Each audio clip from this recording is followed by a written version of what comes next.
भंडारा जिले की शिक्षा व्यवस्था की पोल खोलने वाली एक चौंकाने वाली तस्वीर सामने आई है। मोहाड़ी तहसील के सोरना गांव स्थित जिला परिषद प्राथमिक स्कूल में एक भी शिक्षक नहीं होने से बच्चों की पढ़ाई पूरी तरह ठप हो गई है। इससे नाराज ग्रामीण, अभिभावक और छात्र सीधे जिला परिषद के शिक्षा विभाग पहुंच गए और वहीं दफ्तर के बरामदे में क्लास लगाकर अनोखे अंदाज में विरोध प्रदर्शन किया। हाथों में कॉपी और पेन लेकर पढ़ाई करते छात्रों को देखकर शिक्षा विभाग के अधिकारियों में हड़कंप मच गया। हाथों में कॉपी पेन, सामने बैठे छात्र और चल रही है पढ़ाई। लेकिन यह किसी स्कूल का दृश्य नहीं है। ये तस्वीर है भंडारा जिला परिषद के शिक्षा विभाग के कार्यालय की। मोहाड़ी तहसील के सोरना गांव की जिला परिषद प्राथमिक शाला में पहली से चौथी कक्षा तक कुल 44 छात्र पढ़ते हैं, लेकिन स्कूल में एक भी शिक्षक नहीं होने से बच्चों की पढ़ाई पूरी तरह प्रभावित हो गई है। ग्रामीणों और अभिभावकों ने कई बार शिक्षा विभाग से शिक्षक नियुक्त करने की मांग की, ज्ञापन दिए, अधिकारियों से मुलाकात की, लगातार प्रयास किए, लेकिन हर बार उन्हें सिर्फ एक ही जवाब मिला, जिले में शिक्षकों की कमी है। आखिरकार नाराज ग्रामीणों ने छात्रों को साथ लेकर जिला परिषद कार्यालय का रुख किया और शिक्षा विभाग के बाहर ही क्लास लगाकर प्रशासन के खिलाफ अपना विरोध दर्ज कराया। नमस्कार, माझे नाव धर्मपाल देवदास धुर्वे, मी सरपंच ग्रामपंचायत कार्यालय सोरना लंजेरा या ठिकाणी आम्ही जिल्हा परिषद भंडारा या ठिकाणी आम्ही एक दिवसीय शाळा भरवलेली आहे। याचे कारण म्हणजे एकेकाळी आमची शाळा ही राज्यात नव्हे तर केंद्रापर्यंत आमच्या शाळेचं नाव गेलेलं आहे। आम्ही 2023-24 मध्ये तालुक्यातून मुख्यमंत्री माझी शाळा सुंदर शाळेमध्ये प्रथम क्रमांक घेतलो।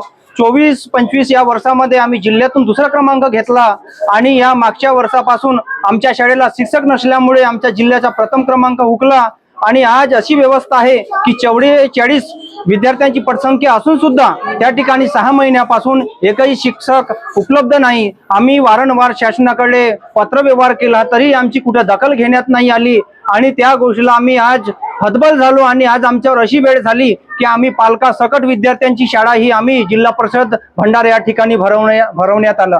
आज आम्हाला एक लेखी पत्र मिळाला, परंतु त्या लेखी पत्रानुसार आमची मागणी पूर्ण झाली नाही, तर आम्ही पुन्हा या ठिकाणी या ग्वाही देतो की आम्ही अन्नत्याग उपोषणावर बसू आणि जोपर्यंत आमची पूर्ण मागणी होणार नाही तोपर्यंत आम्ही उपोषण सोडणार नाही। आम्ही शासन प्रशासनाला विनंती आहे की त्यांनी लवकरात लवकर शिक्षक भरती घेऊन आमच्या शाळेला शिक्षक द्यावा। जैसे ही छात्र जिला परिषद कार्यालय पहुंचे, शिक्षा विभाग के अधिकारियों में अफरा तफरी मच गई।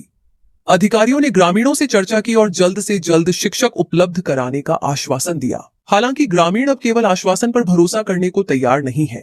उनका कहना है कि यदि जल्द शिक्षक की नियुक्ति नहीं हुई तो जिला परिषद कार्यालय के सामने अनिश्चितकालीन धरना और भूख हड़ताल की जाएगी।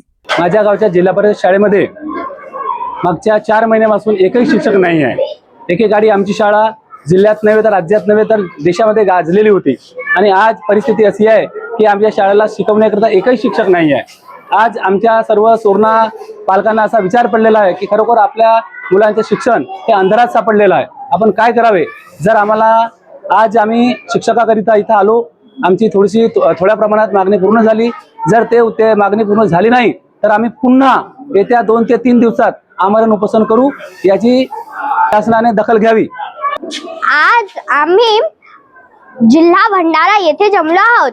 आमच्या शाळेत 4 महिन्यापासून शिक्षक नव्हते।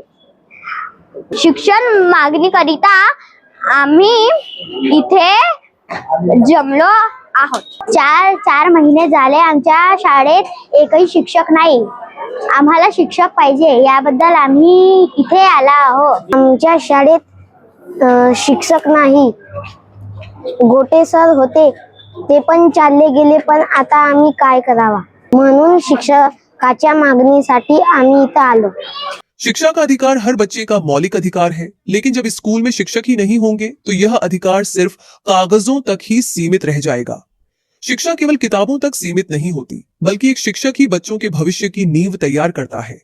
लेकिन जब स्कूल में शिक्षक ही ना हो तो बच्चों के सपने, उनका भविष्य और उनका शिक्षा का अधिकार तीनों अधर में लटक जाते हैं। जिला परिषद कार्यालय में लगी यह कक्षा सिर्फ एक विरोध प्रदर्शन नहीं, बल्कि शिक्षा व्यवस्था पर करारा सवाल है।